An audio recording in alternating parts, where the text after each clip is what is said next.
Every choice that you make comes with a trade-off. Money is an invitation to critical thinking. You can afford anything, but not everything. So if there's something that you value, whether it's travel, food, or a house, you can have that thing. You just can't have an endless series of ands. You might not be able to have that thing and something else, and something else, and something else. And that doesn't just apply to your money, that applies to your time, your focus, your energy, your attention, any limited resource. And life is the ultimate limited resource. So when you practice being better at managing your money, you practice being better at managing your life. My name is Paula Pant. I am the host of the Afford Anything podcast. I want to help you reach financial independence by making smarter decisions with your money.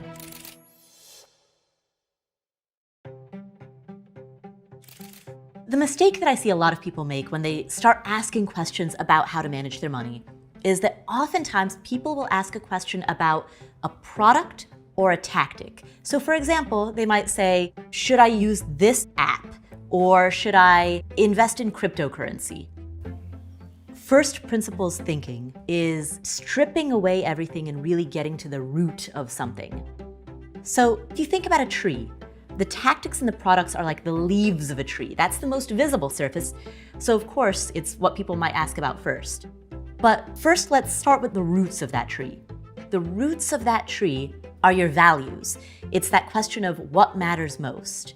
And then from those roots stem that trunk of the tree, which is your philosophy of life, the type of life that you want to lead. And from that philosophy, then your objective or your goals. How does that philosophy of living translate into specific goals? That's really that tree trunk. From there, you go out into the branches of the tree, and they represent the strategy. Now that you know your philosophy of living, you know your goals, now you can come up with strategies for how to obtain those goals. And then once you have that strategy in place, then those leaves are the tactics and the products. So if you're starting with the question about tactic or product, you've got a leaf in your hand, but you don't have that root system built yet.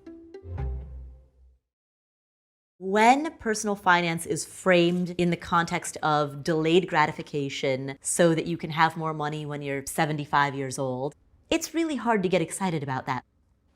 But when we reframe that as financial independence and how taking better care of your money leads to this flourishing of freedom, of opportunity, of choice, that becomes much more enticing. FI is the point at which your potential passive income, money that comes to you when you're sleeping, typically through investments, is enough to cover your basic bills. And the reason that matters is because then endless options open up for you. You have the freedom to do whatever you want, whether that's to stay in your current profession, make a midlife career change, become a full-time parent, or travel the world. Whatever choice you want to make, you're able to make that without having to sweat about how you're going to keep the lights on, how you're going to keep the fridge stocked. The pursuit of FI is for everyone, but the first steps that you're going to take will differ depending on where you are in your journey. There are really only 3 steps to achieving financial independence. Grow the gap, invest the gap, repeat.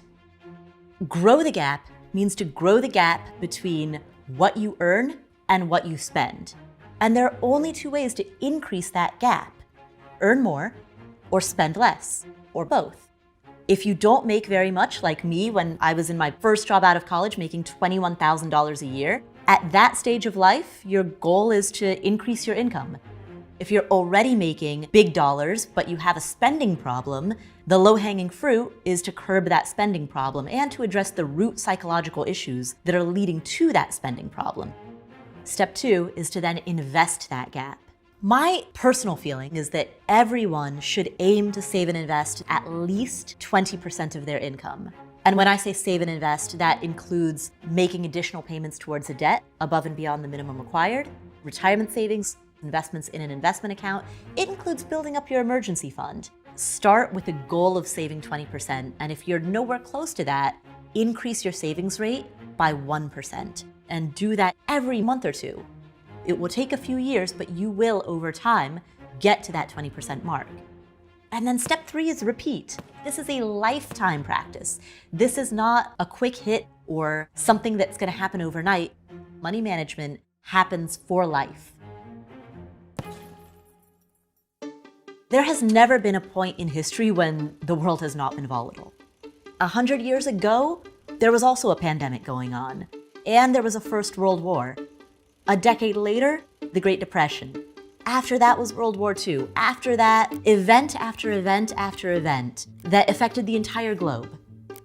I came to FI because I was scared and anxious about the volatility in my life and the world. My response to that was to become obsessed with saving as much as I could because it allowed me to not be so scared of the future.